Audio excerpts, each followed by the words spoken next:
ہمارے اداروں کی بھی، جس کی غلطی پر مسلمان مطلع ہو سکتا ہے۔ ایک طالب نے یہ غصب کی، یہاں تک کل ہم پہنچے تھے کہ زمان امتحان میں دن کی نماز میں قصر کیا اور وجہ یہ بیان کی کہ مجھے فیل ہونے کا خوف ہے، اور خوف کی حالت میں قصر جائز ہے۔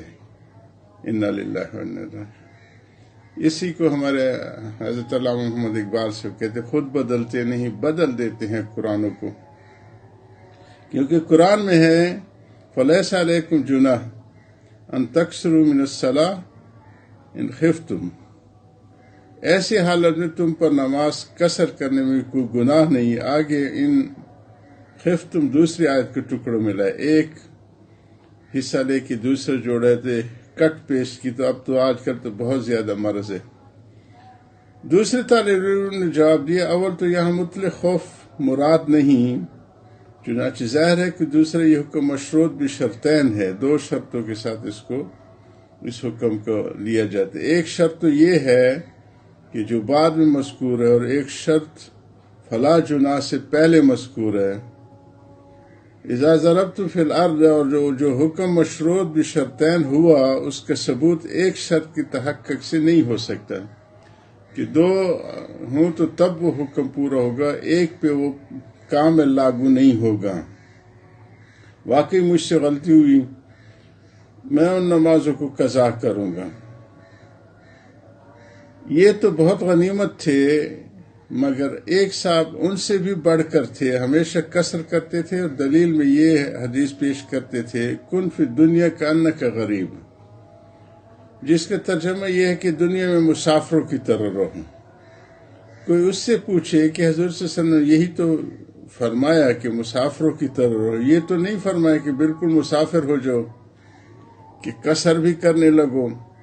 دوسرے، تم نے اس حدیث پر صرف قصر صلاح کے ہی بارے میں عمل کیا، اور باتوں میں بھی تو مسافر کی طرح کیوں نہیں بنے کہ نہ روپیہ زیادہ جمع کرتے، نہ جائیداد، نہ مکان بناتے، نہ گھر میں زیادہ سامان رکھتے، پہلے اپنی حالت پوری طرح مسافروں کی طرح سے بنائی ہوتی، اس کے بعد ہی نماز پر ہاتھ صاف کیا ہوتا۔ مگر سب سے پہلے لوگ دین پر ہاتھ صاف کرتے ہیں، دنیا میں کمی نہیں کرتے۔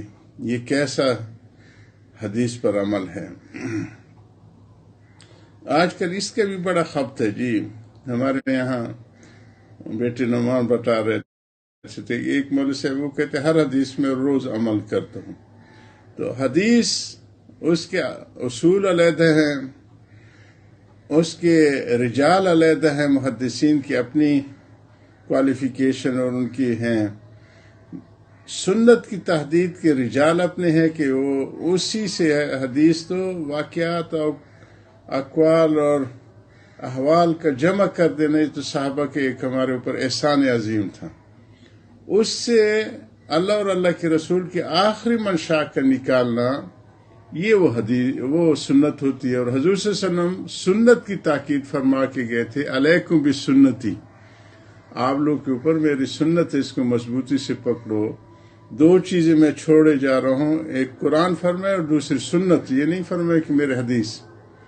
تو حدیث میں تو فتح مکہ سے پہلے کہ اور حالات تھے، فتح مکہ کے بعد ہوئے، اور وہ سارے جمع کر کے صحابہ احسان عظیم کر کے، فنڈامنٹل تو وہی کتابیں ہیں، لیکن پھر وہی بات چھلکے والی حضرت والی آ جاتی کہ بس علم ذہن والوں کی نظر چھلکے پہ جم جاتی، گودے پہ نہیں پہنچ پاتے۔ تو گودے پہ پہنچنے والے فقہا تھے کہ جنہوں نے عمر لگا کے وہ امت کے لیے آسان فرمایا، تو وہ چھوڑ دیتے ہیں، کہتے ہم حدیث پہ عمل کر رہے ہیں۔ ایک صاحب نے مجھے لکھا، وہ کنیزوں کی جو اس وقت لباس تھے، کہ حدیث میں تو یہ بھی آتا ہے جی، خدا کا خوف کرو، حدیث میں تو بہت سی چیزیں ہیں، حدیث میں تو، اور اس پہ بعض علاقوں میں عمل بھی کیے جا رہے، انا للہ و انا الیہ راجعون۔ ڈرائیور لے آتے فلپینی وغیرہ دوسرے ملکوں کے، اور وہ اپنی بیوی کو دودھ پلا دیتے کہ رضائی ان کی ماں ہو گئی ہے جی۔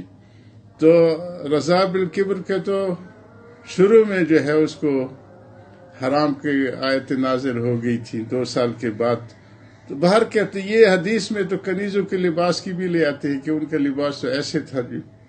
اللہ تعالی ہمیں فہم بھی عطا فرمائے اور اپنے بڑوں کی تعلیمات کو ماننے کی توفیق بھی عطا فرمائے. آخر دعوانا الحمدللہ رب العالمین.